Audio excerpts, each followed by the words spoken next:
Good evening, everyone. Thanks for being here. Thanks for braving the weather, even if it was just walking across the street, but trying to find a parking space. I was given this to give an introduction, so I'm going to use this. Welcome to WTS. I'm Sarah Barton, Henry Nouwen Fellow. I'm actually Ben Connor. It's my privilege to introduce Day Dolmage. I think I just said Day. Jay Dolmage to you from the University of Waterloo. He's going to give a talk entitled Academic Ableism. Dr. Dolmage is committed to disability rights in his scholarship, service, and teaching. His work brings together rhetoric, writing, disability studies, and critical pedagogy. His first book, entitled Disability Rhetoric, was published with Syracuse University Press in 2014. Academic Ableism, Disability in Higher Education was published with Michigan University Press in 2017 and is available in an open access version online.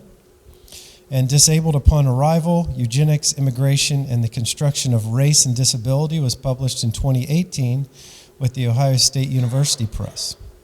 Dr. Dolmage is also the founding editor of the Canadian Journal of Disability Studies, and beyond all that, he's a really nice guy. So let's welcome warmly Dr. Dolmage. Thank you. Can everybody hear me okay? Is the microphone picking me up okay? Yeah? So? Maybe it's... Is that better? Better? Okay, it might start going down again, I don't know. Yeah, thank you so much for being here. I just want to say that people may be coming a little late, and that's okay. If you need to come and go and use the space whatever way you need to, you can get on the base or whatever you need to be comfortable, please do. There are cue cards, index cards. That's a way to ask questions or make comments so that when we have a question period, I'll take some of those, and that's a way to ask a question maybe you don't want to ask by putting your hand up, or maybe you never want to put your hand up. So this is your chance to ask a question that way if you want to. There is a website that has an electronic version of the talk and my slides, and then a bunch of the different things that I'm going to talk about as resources. They're also linked up on that website, and it is beyondaccommodation.wordpress.com. There's a way to contact me through that site too if you have other questions. So I always start talks with territorial acknowledgement, which is also a really interesting way to get to know and understand some of the history of the places that I'm going to visit and how those connect with where I'm from in Waterloo, Ontario.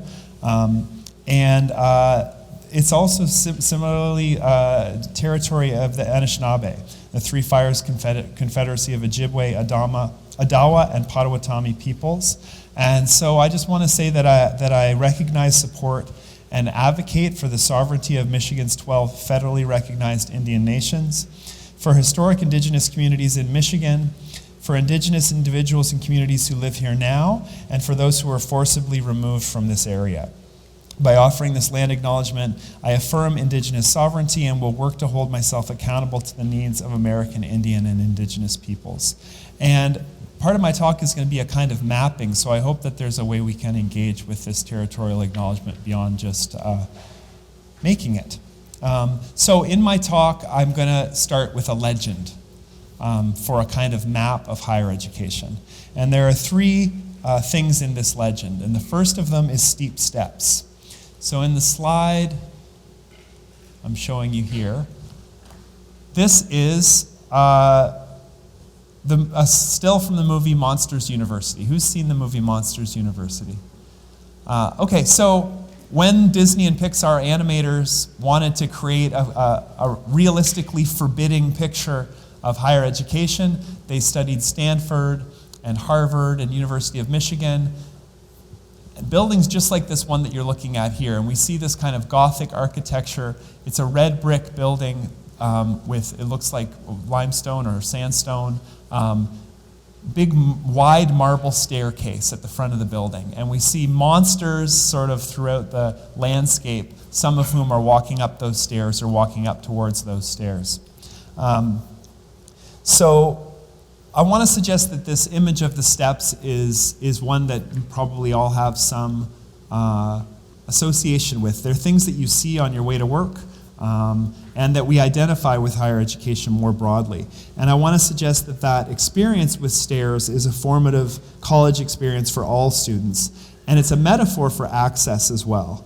The steep steps into and through academia, so that's going to be my first symbol for this kind of mapping of academic ableism.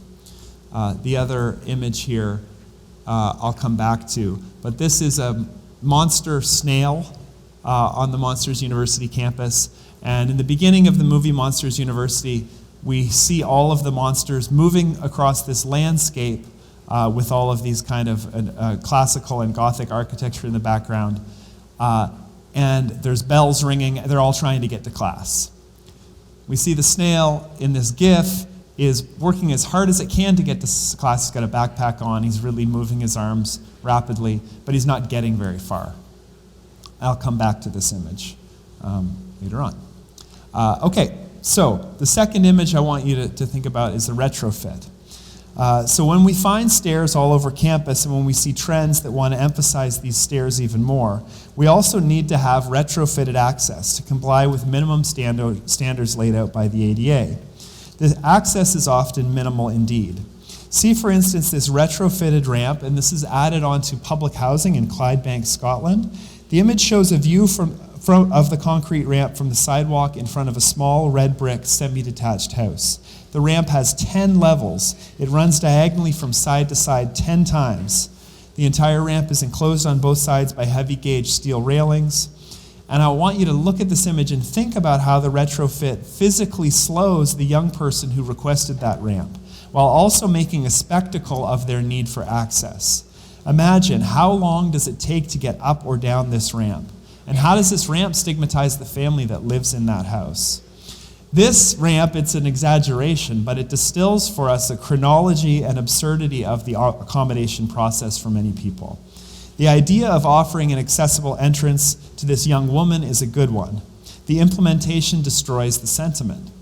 These ramps are posed as an alternative to the steep steps that are the other part of the legend so far, but the impracticality of a ramp like this speaks perfectly to the concept of the retrofit. We create ramps and accessible entrances to circumvent the steep steps all around us, but these retrofits have a cost as well.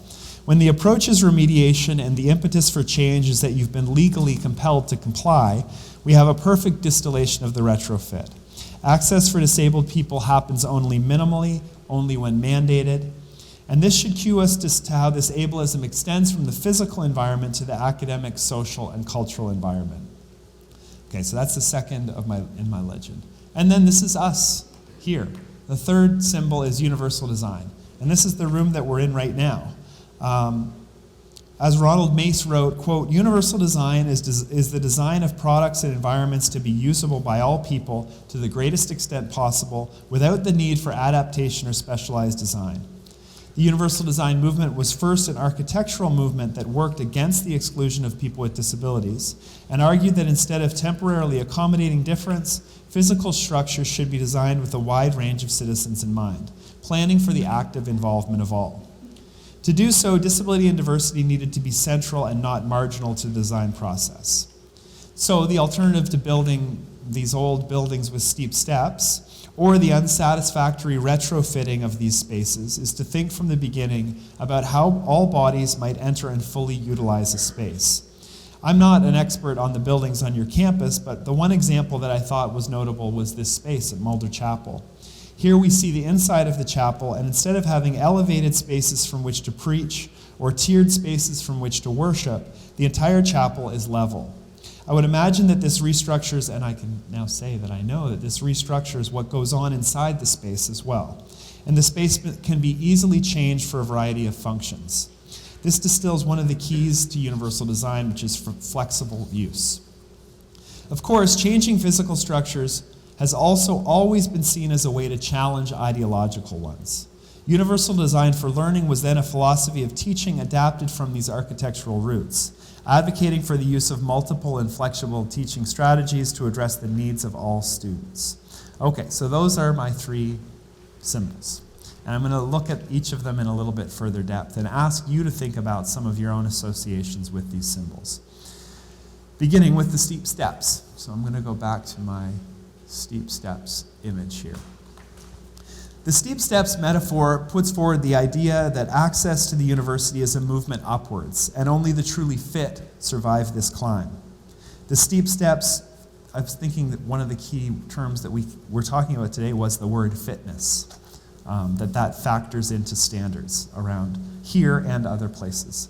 The steep steps physically and figuratively lead to the ivory tower.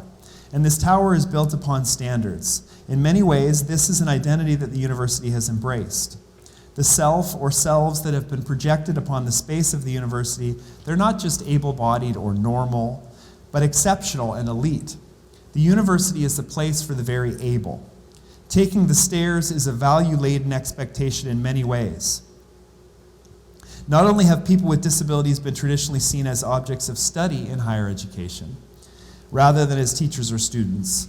Not only has disability been a rhetorically produced stigma which could be applied to other marginalized groups to keep them out of the university, but the university is seen as performing the societal and cultural function of pulling some people slowly up the stairs, and it arranges others at the bottom of the steep incline. If you look at a state like Michigan, many of the land-grant universities were built at a particular time with a particular architecture, as were places like asylums and schools for the feeble-minded.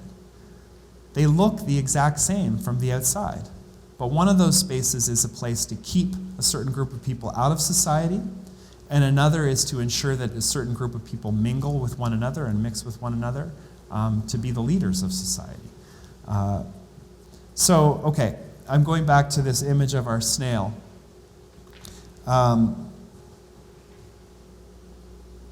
The joke of this GIF is that the snail won't make it to class. And the movie's basic premise, if you haven't seen Monsters University, is it kind of asks what happens when you take a very traditional and conservative space and you drop monsters into it. The result is that a false meritocracy is exposed. As with most movies about higher education, the protagonists end the movie by dropping out. It's interesting because at the very end of this movie, the end credits are just like the opening credits. It comes back to the snail, and the snail still hasn't made it to class. And that's kind of that's the story of the movie in many ways. And I do think it is interesting because if you actually think about all of the movies about higher education that are popular, truly, the heroes drop out. They don't graduate. This should tell us something about what the public thinks about higher education. And although these movies are often really silly and sometimes really offensive, they're critiques of the false meritocracy of higher education, the hoops people have to jump through, the fake rigor and standards, the harshness and unfriendliness of higher education. Those are critiques that we should think we should take seriously, I think. Okay. Of course, there's lots of steps on my campus and your campus, and the key message that moving across campus sends is that higher education requires students to actually physically ascend. If you can't climb the steps, you lose contact with the symbol system and the message that the campus wants to send. So I'm going to hit you with some statistics here, because the steps are not just a metaphor. The ways that higher education sorts the population is very real. In the United States, recent statistics tell us that 25% of people are affected by disability. We live in an age when, despite physical, medical efforts to avoid it, and psychological and medical efforts to disavow and pathologize it, we will all become disabled at some point in our lives. Therefore, we should all care about disability now. Anywhere from 6 to 9% of undergraduate students report having a disability.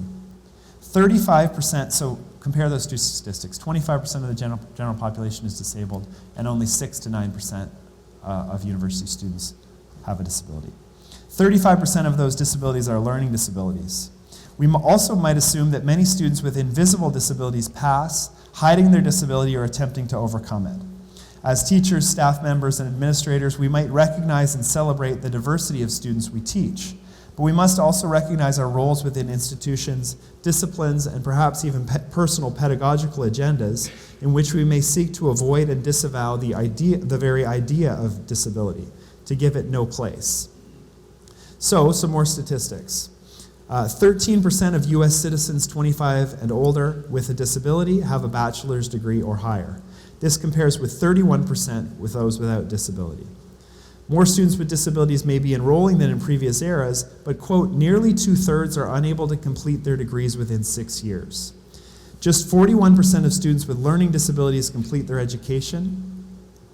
Students with disabilities, when compared with their counterparts without disabilities, were more likely to delay their college attendance a year or more after finishing high school. Disabled students are likely to have up to 60% more student debt by the time they graduate. And we know that student debt is already at unbelievable levels. Students with disabilities are likely to have 60% more student debt. These statistics are skewed because they only account for the students who receive accommodations. And yet, in the United States, some studies show that 2/3 of disabled college students don't receive accommodations simply because their colleges don't know about their disabilities. So up to 2/3 of students who have the right to accommodations are not seeking them. Those who do seek accommodations are likely to do so only in their 3rd or 4th year of school. And that means that I need to ask, what would the overall retention and graduation rates look like for all students with disabilities? I think the truth is that students with disabilities are being marked out for wearing out. And that when they leave higher education with a steep steps mentality, it's their fault, not the fault of the university. They didn't work hard enough, right? They didn't have what it takes. That's what this steep steps story tells us to hold on to. One thing I'd like to get you to think about, you could use your note cards if you want, but you don't have to. Maybe I will steal a note card here. I'm a really good artist, just warning you. It might be intimidating. But if you were to draw a hyper-realistic set of stairs like the ones I just drew here, as a kind of graph that goes from one side to the other, it can be powerful to think about what these stairs symbolize for us. What helps you to get up these stairs?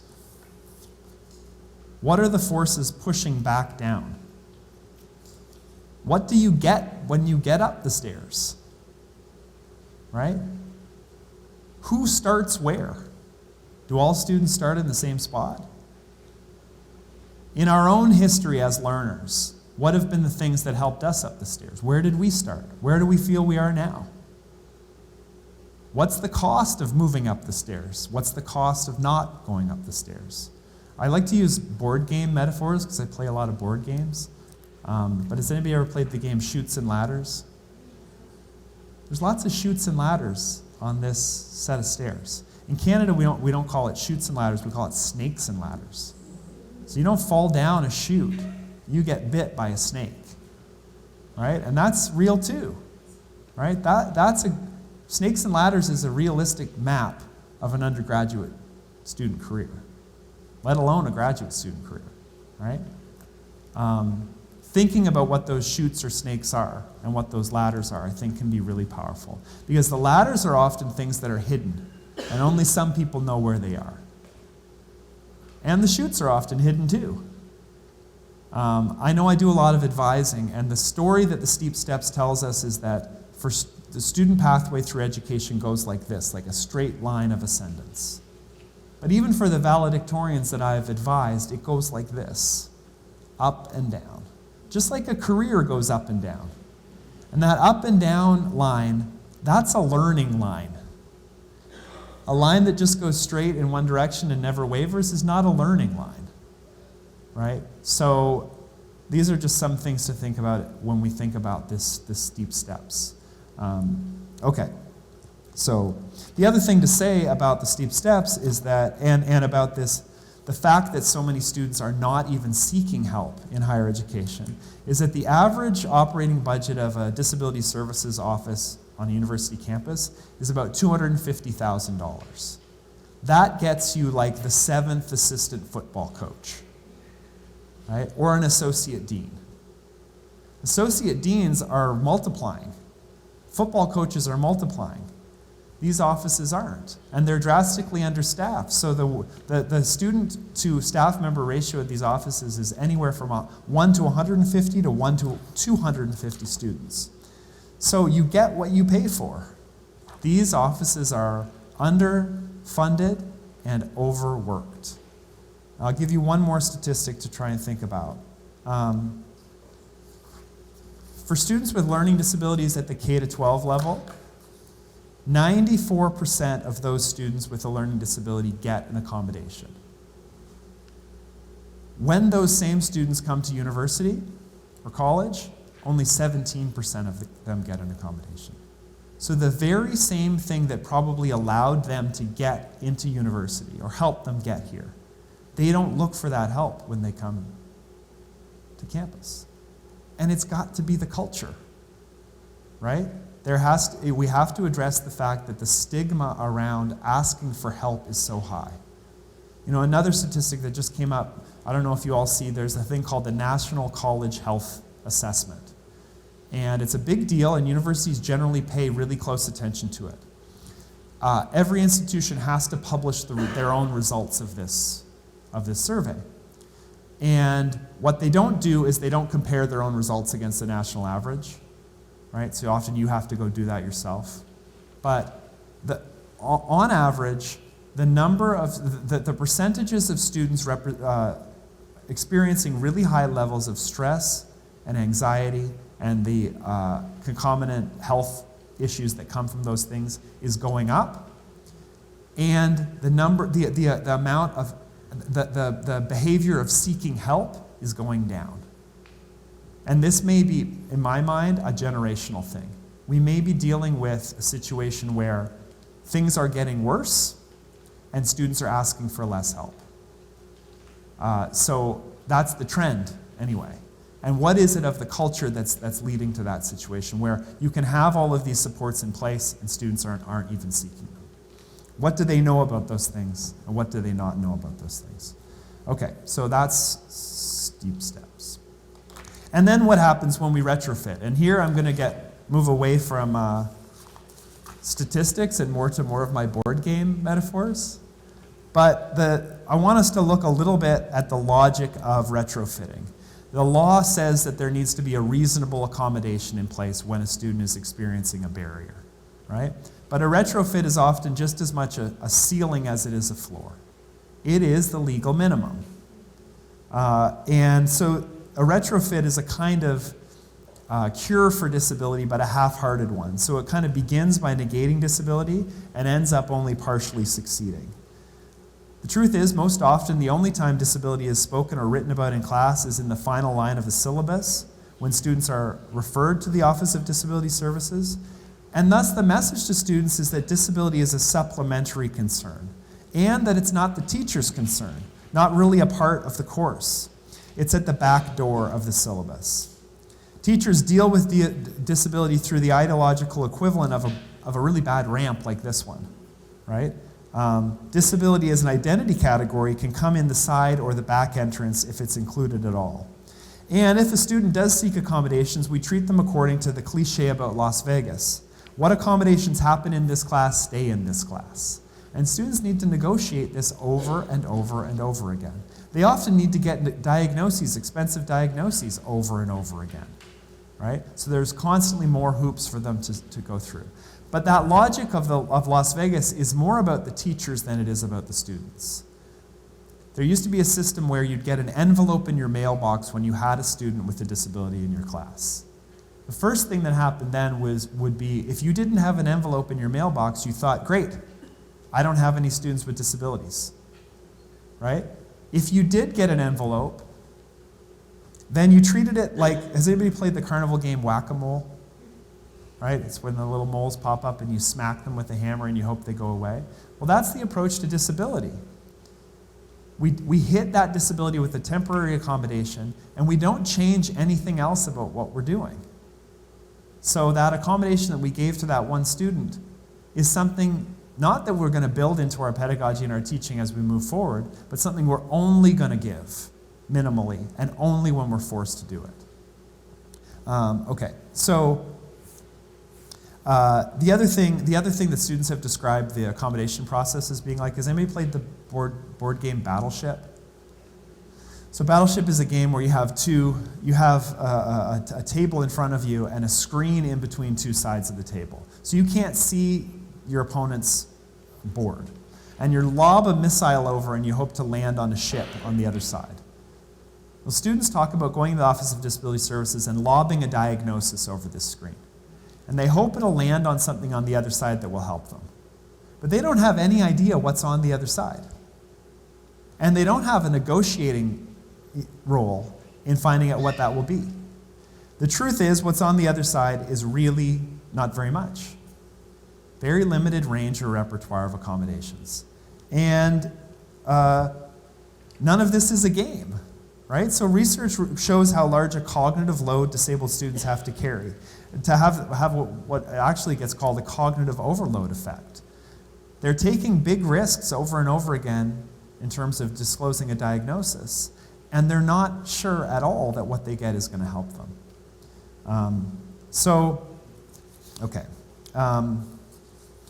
The truth is, 3/4 of the accommodations offered are the exact same accommodation, extended times on tests and exams. If you're like me and you don't offer tests or exams very often and never in a timed way, well, good.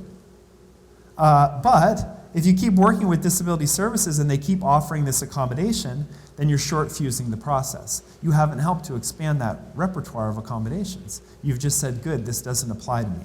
And that happens really often. So we need a much broader repertoire of accommodations. Yes. All right. So, okay, one way to look at the retrofit, and this is, I already got you to think about the steep steps, but one way to think about the retrofit is, what are some of the accommodations that you have offered for students in the past? Or accommodations that you've needed that have worked for you in the past? Have those extended beyond the two most common accommodations, which are extended time on tests and exams or note takers. Right? What ways could you take those accommodations and apply them to all students moving forward? And what would happen if you did so?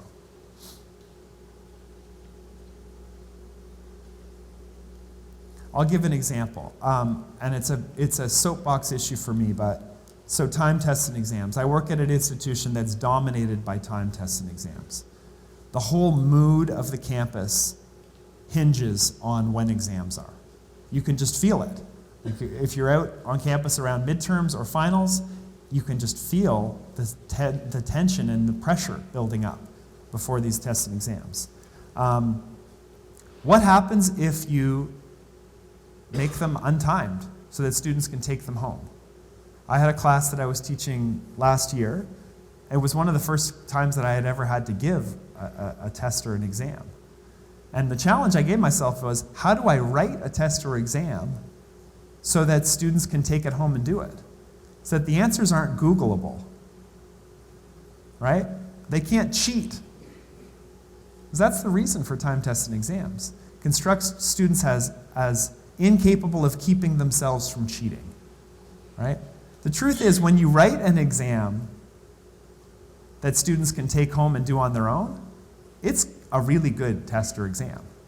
It's going to test them on something that's truly novel, critical thinking, a unique application of a concept, right? Not regurgitation of information. If we look at this snail, so the snail being late for class distills for me in part the chronology of higher education. And higher education still has a chronology like Henry Ford's factories.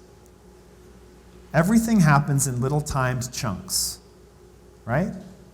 And you have to be able to produce and perform within those tightly timed chunks. That's not the real world, right? I don't go into any of my faculty colleagues, and I already told this joke once, my second time with this joke today, but I don't go into my faculty colleagues' offices and say, I'm going to be back in 50 minutes. I'm going to need a rough draft of a publishable article.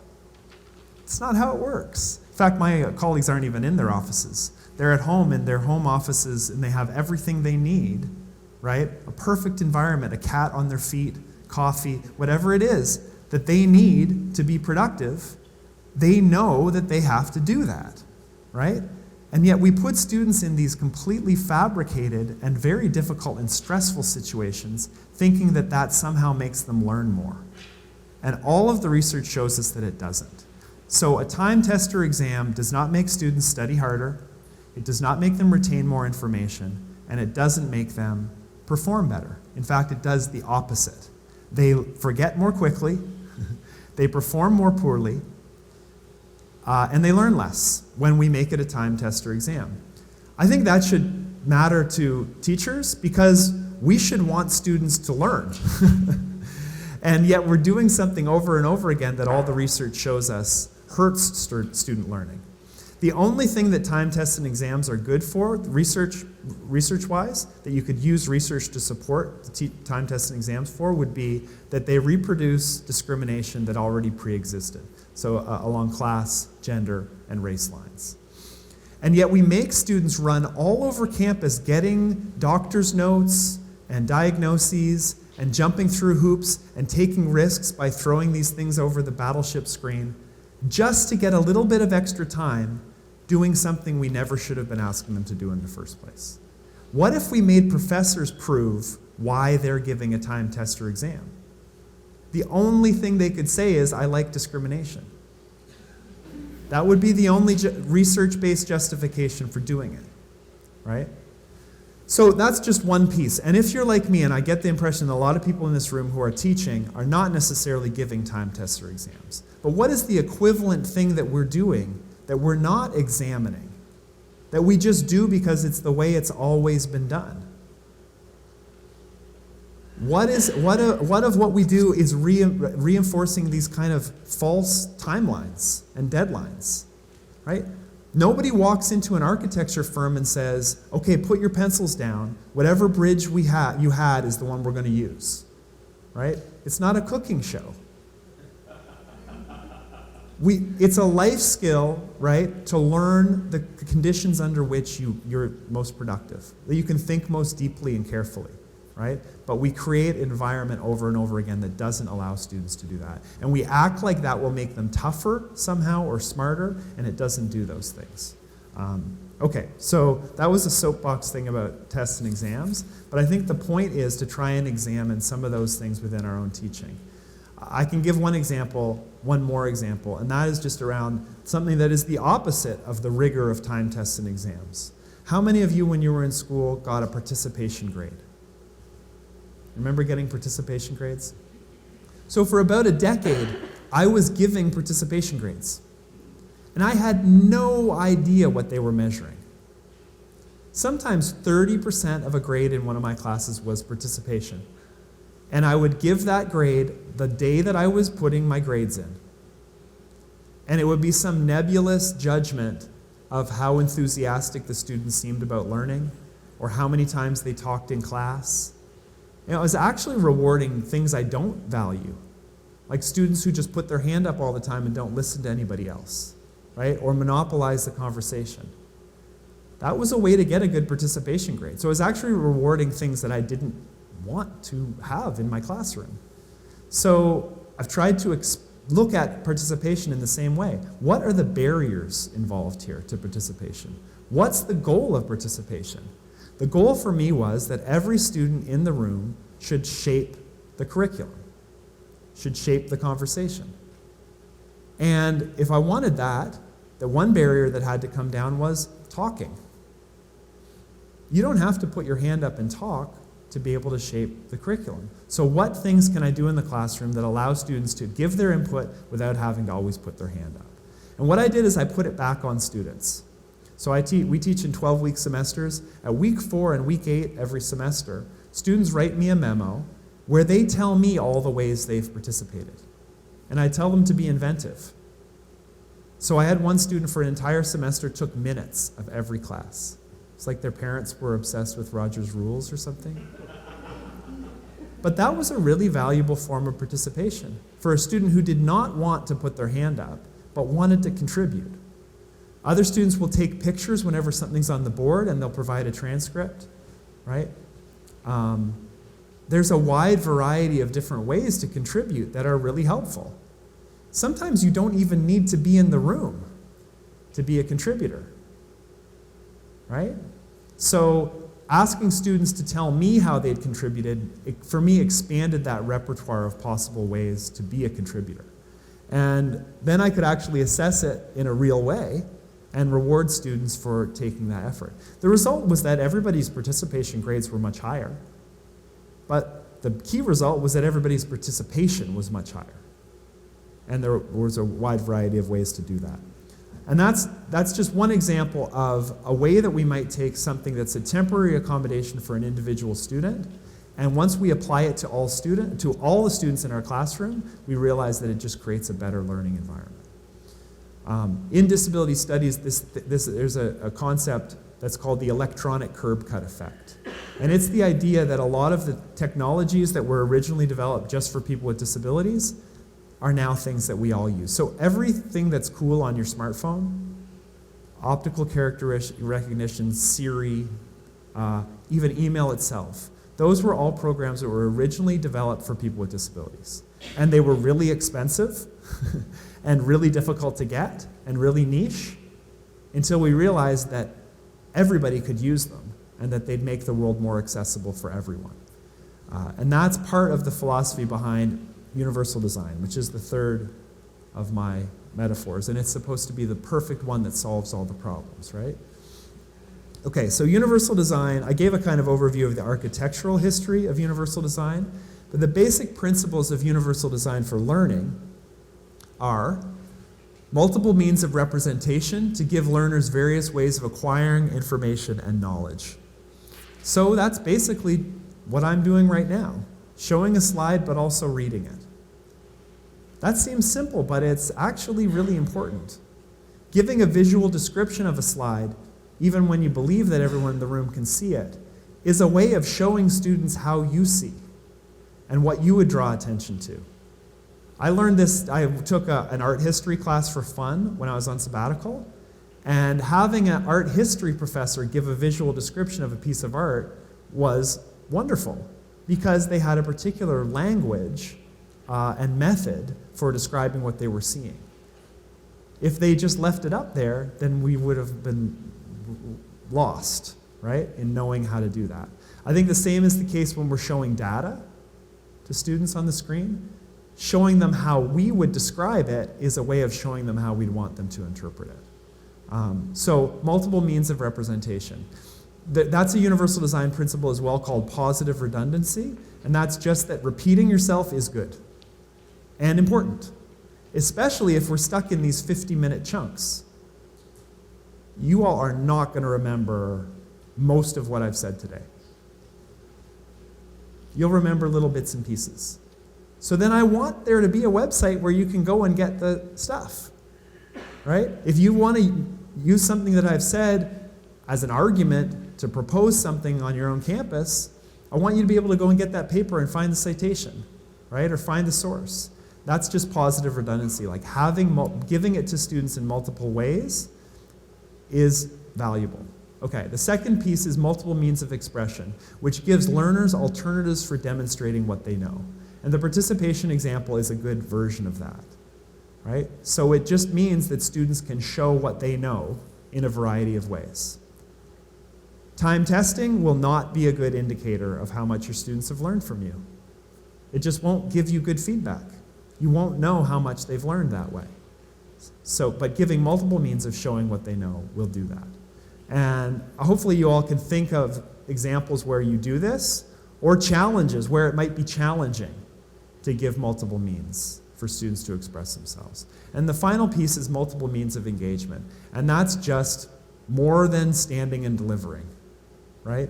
A variety of ways for students to interact with you and the content and one another, to tap into their interests and to challenge them and motivate them. So all these things, you can link them back to architecture, right? But these have become ways of structuring thinking about teaching.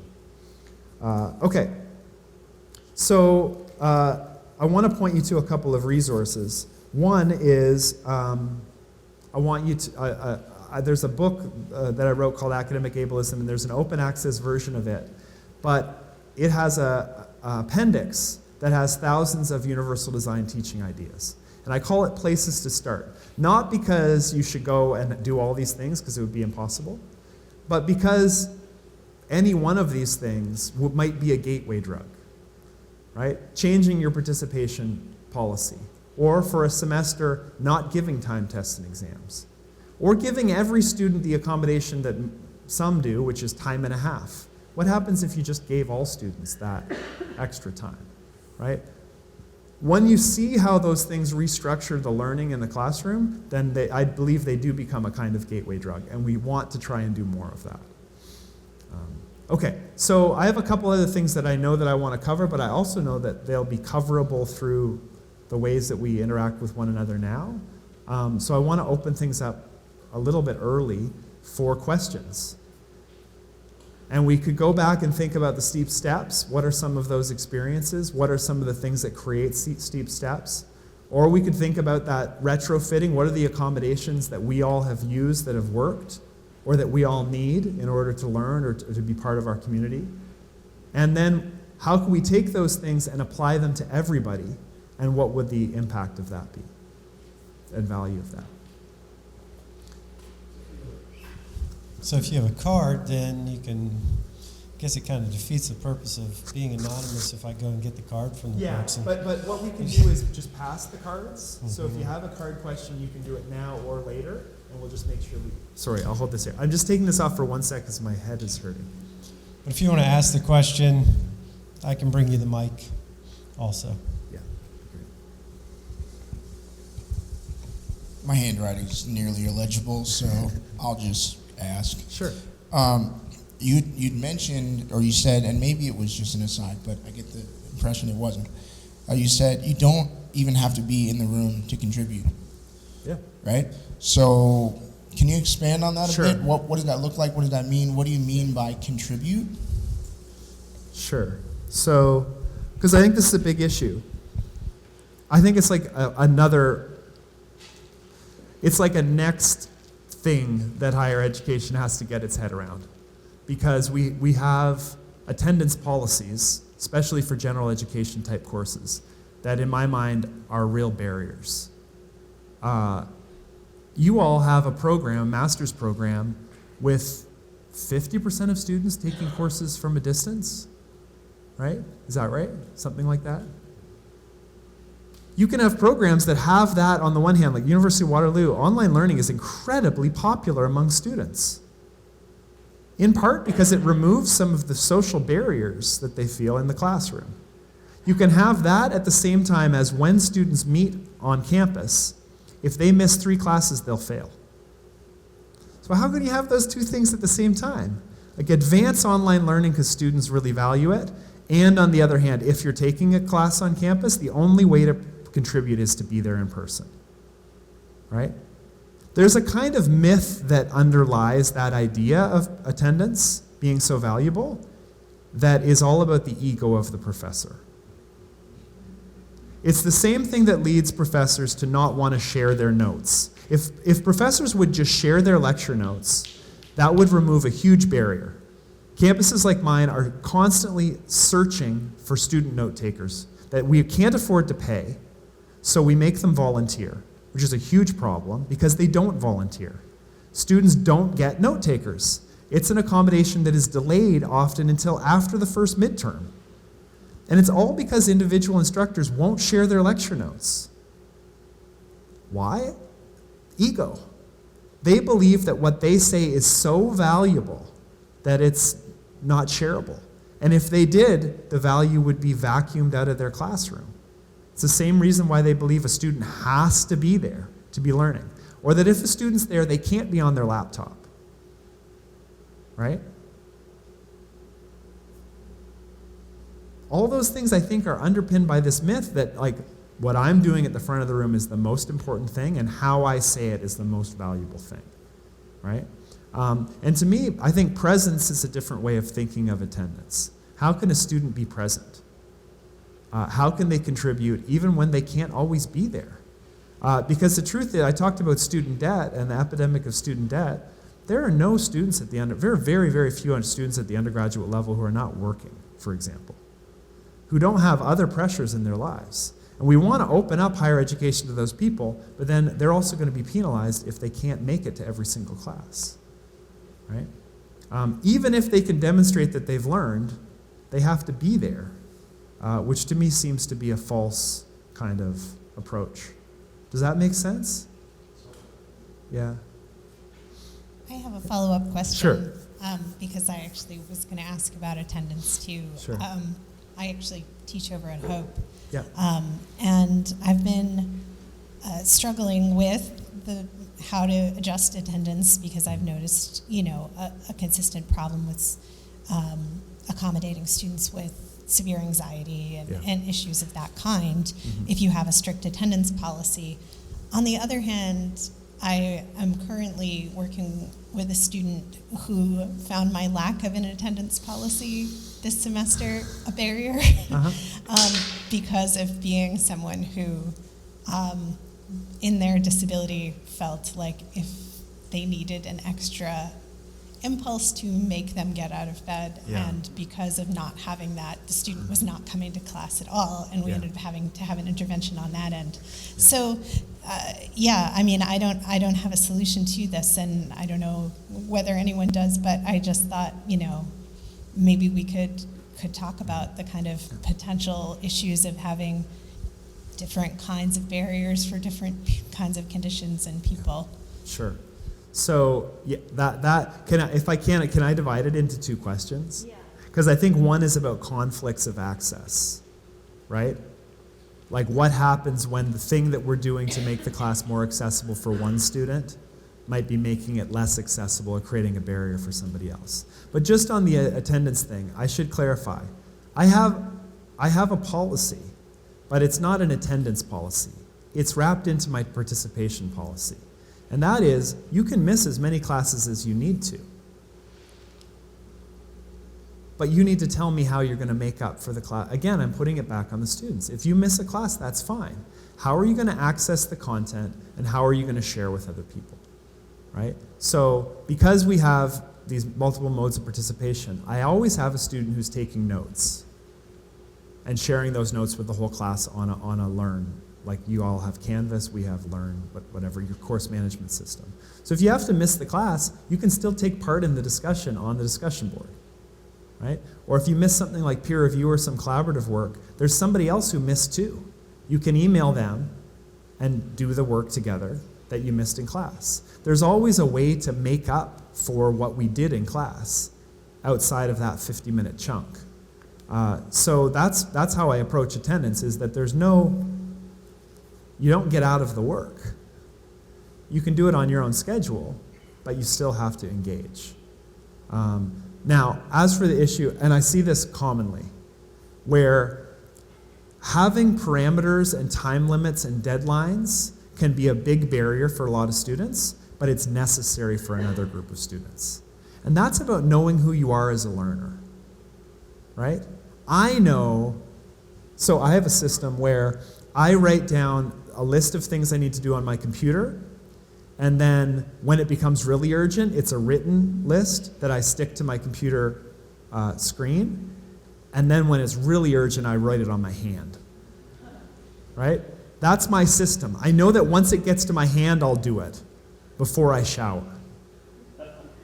You know what I mean? But that's like something that's something that I've taken time, and I've had enough times where I've dropped a ball or two that I know that if it's on my hand, I'm going to get it done because I don't want to forget it, right? But students haven't all developed that yet. When they do develop a knowledge that, for instance, a deadline is a good thing for them, then we can help them and we can work back from that deadline, right? There's a way to work through your semester with more deadlines rather than less. And I teach writing classes, and students have a lot of anxiety because they have to share their writing with one another. They don't care about me.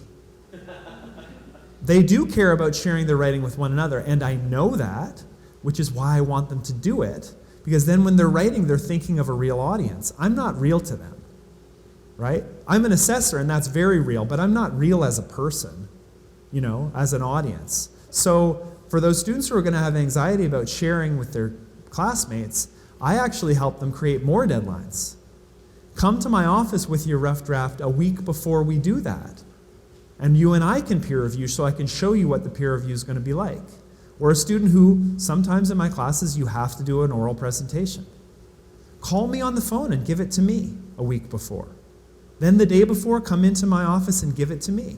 Or I'll bring in one of your peers. You can pick a friend to come and do it that way, right? So that's actually creating more deadlines, not less. But it's working back from that idea that the anxiety around the deadline is the issue. And how can you help deal with that? Does that help? A little bit? I mean, there are other conflicts too. I mean, in my class, I want to stop talking and get them to talk with one another. And when they do that, I often want to number them off so that I choose their groups randomly, and they don't get to just choose their own groups. I have students who will get up and leave when I start doing that.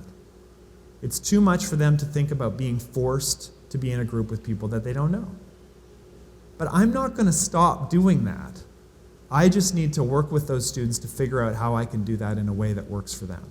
I had a student who that was happening with the student, and she told me when I got the opportunity to talk to her, she said it was a religious issue.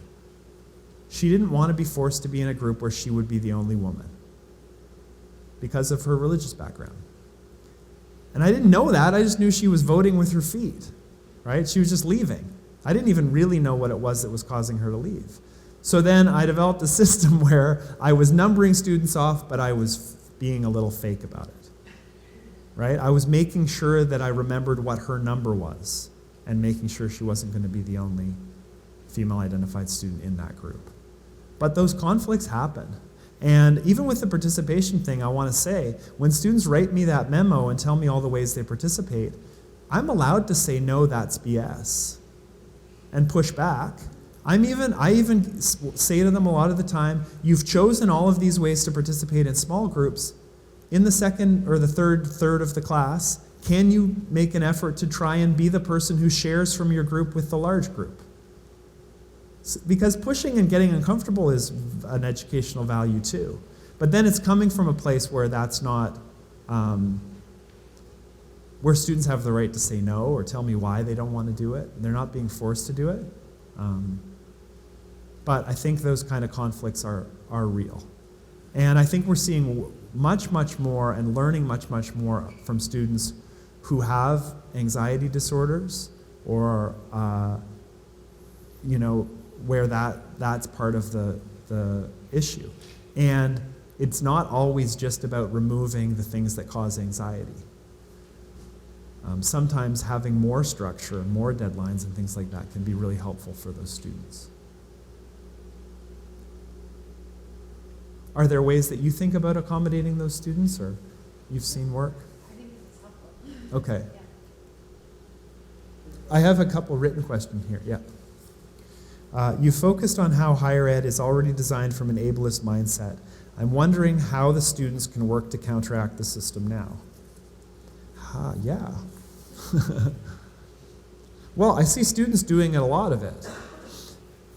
Students understand disability as a cultural community, as a group.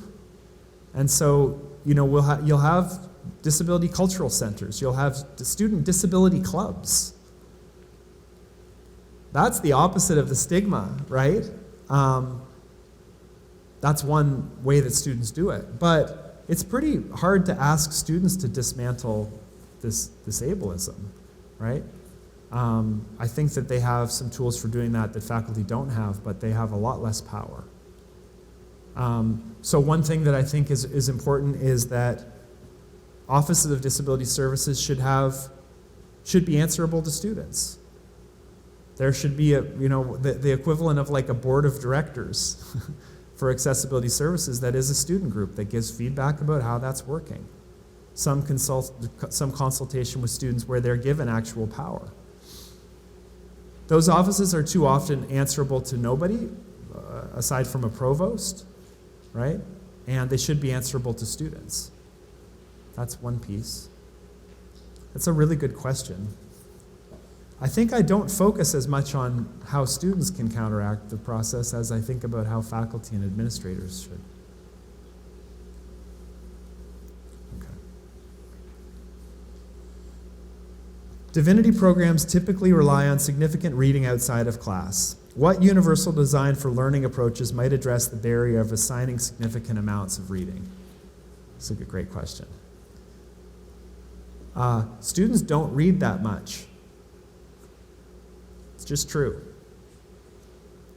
Doesn't matter how much you assign, they don't read that much.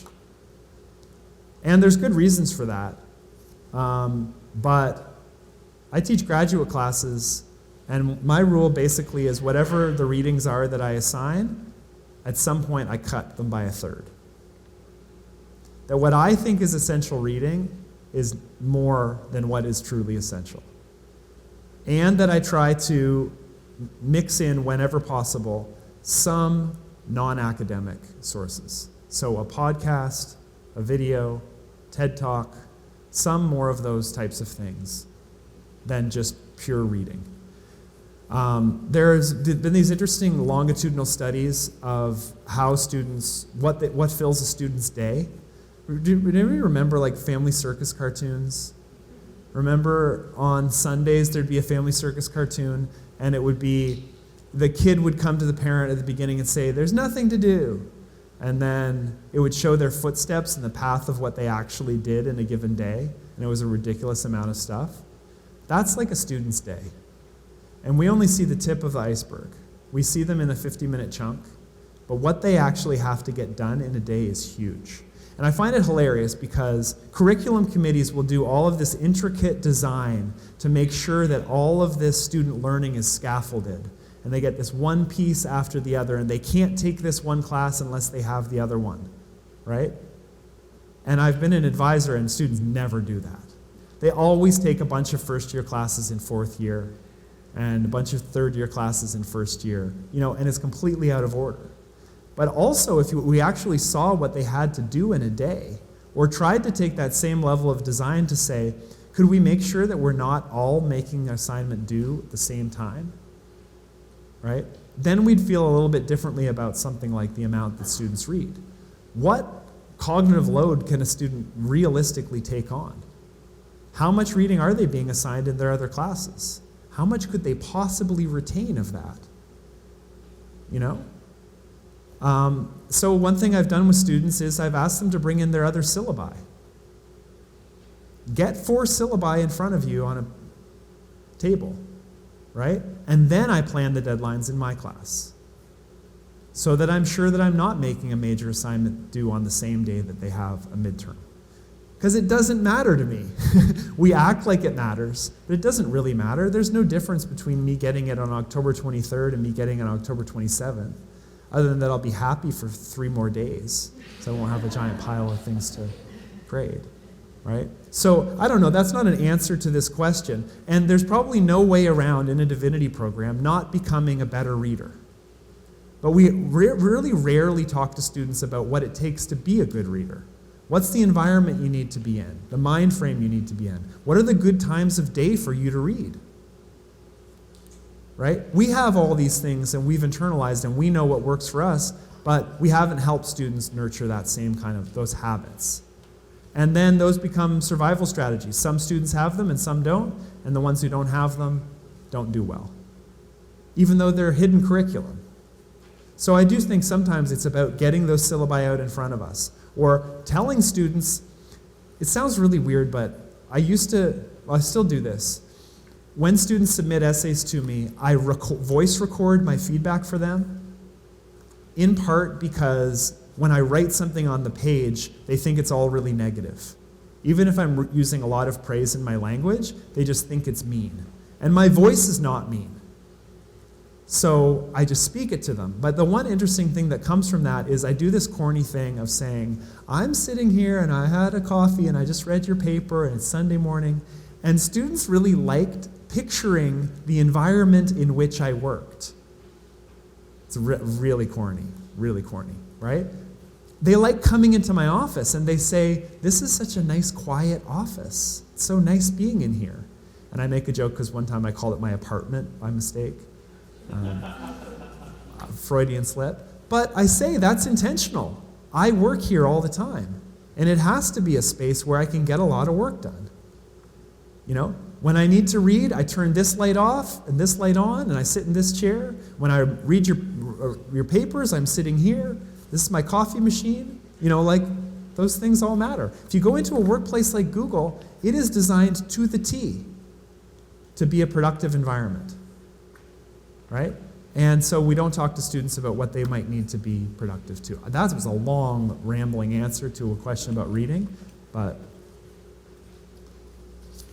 I do have one more note question, but are there any other questions? Yeah.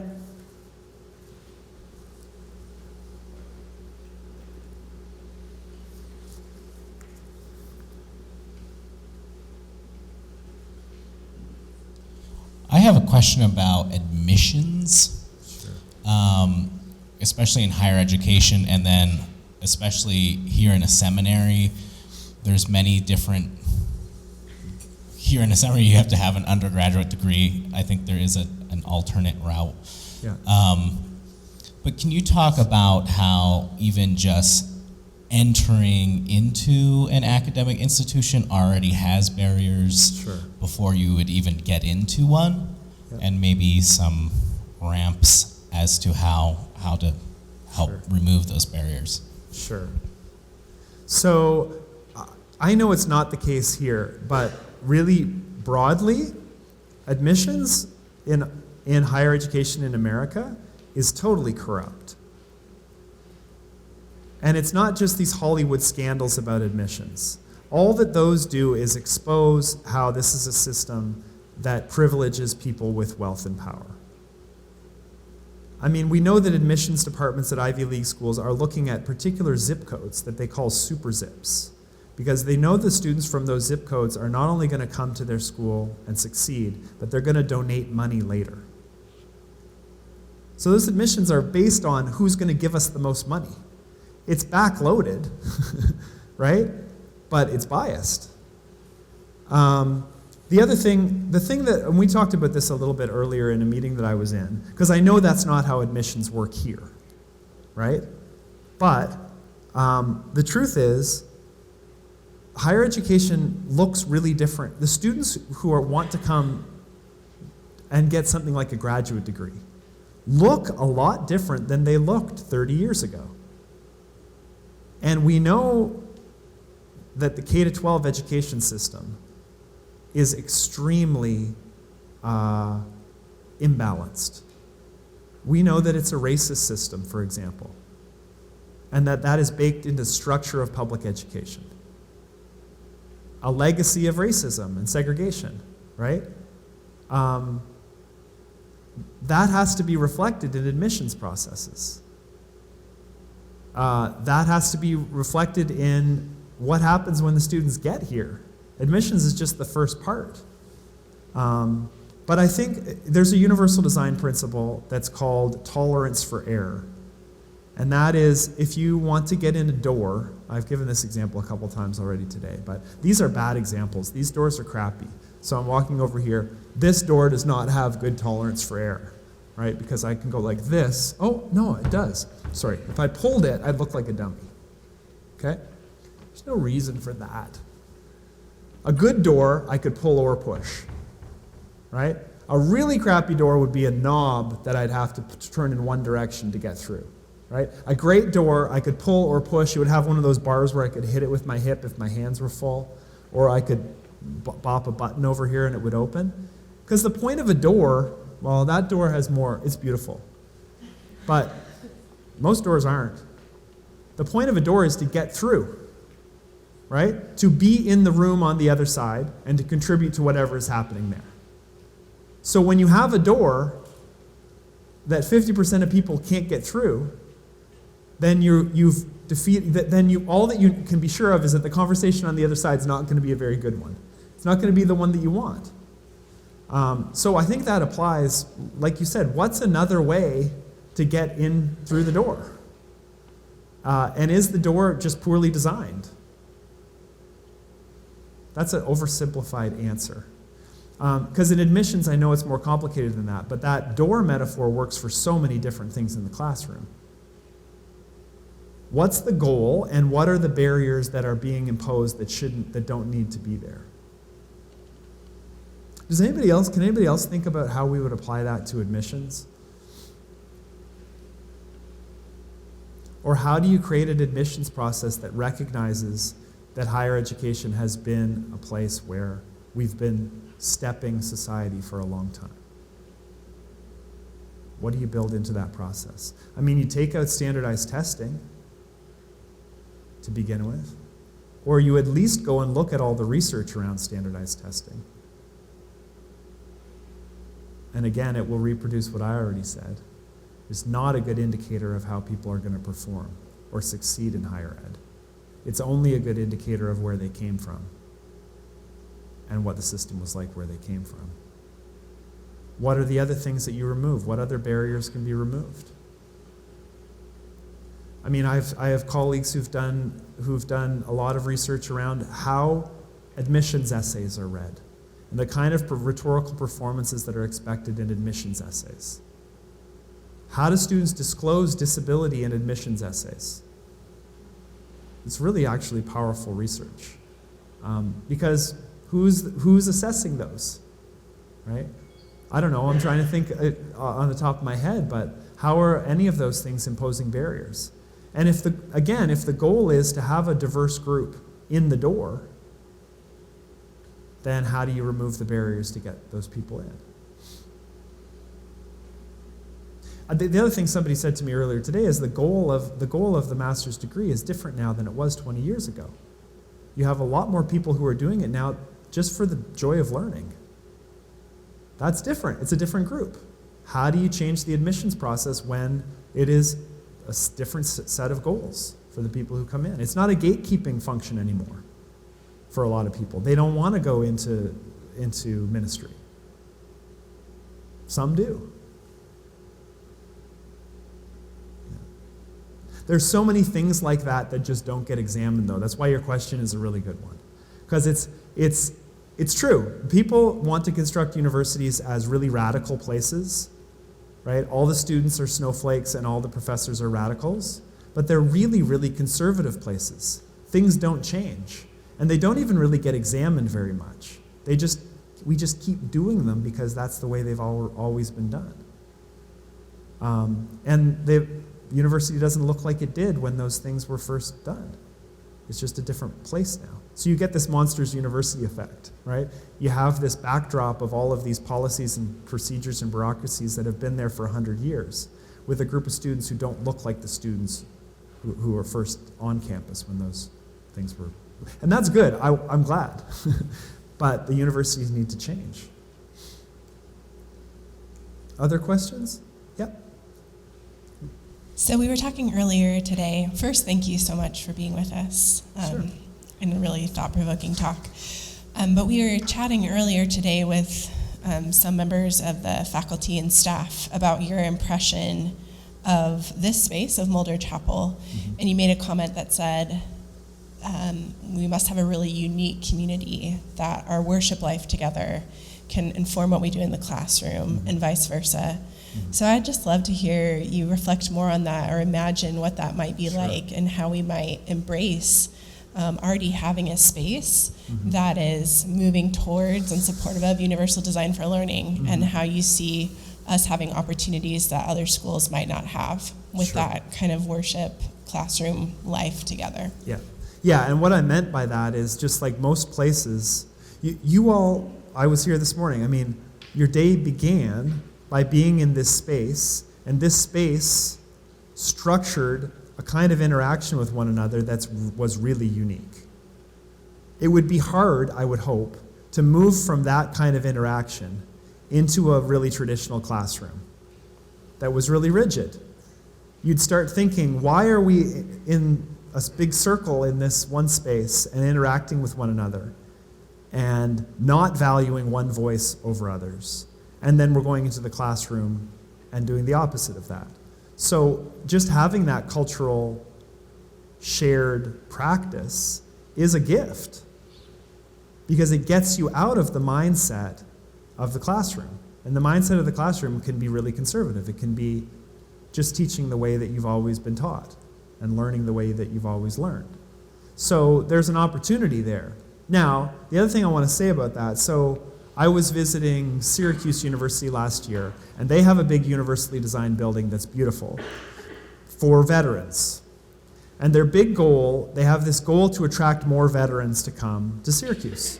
So they've built this big Veterans Resource Center that is beautiful and totally accessible, right? And that is going to be a promise to veterans who will come to events at that space, that if they come to Syracuse, they'll be welcomed there. But that's only one space, and the rest of the campus is not very accessible. And what I said to them, because it was a similar situation where they were looking for feedback, I said, you got a real problem here. If you're promising one thing, if this space is promising one thing, and then when students come here, they realize that that's a mirage, and that the rest of the campus is really rigid and not accessible. It's not physically accessible to them, but it's also not accessible in the ways that that space is creating that. So that's a way of saying you all have a unique situation where the unconventional ways you interact with one another in this space can help influence the classroom, but it will be deeply felt if there's a disjunction. Students will feel that as a hypocrisy. I know that you know that, right? But it's the same thing. It's why when I go to any campus, I can always find one example of one building on campus that's really accessible and terrific. And sometimes that keeps campuses from getting all the other buildings up to standard. They can hold this one thing up and say, we're awesome. We got this certification or this credential or won this award. And then when you experience the rest of campus as being not like that, it actually puts it into pretty deep relief. And you say, why could we spend all this money on this one thing and we won't spend money to make these other spaces accessible?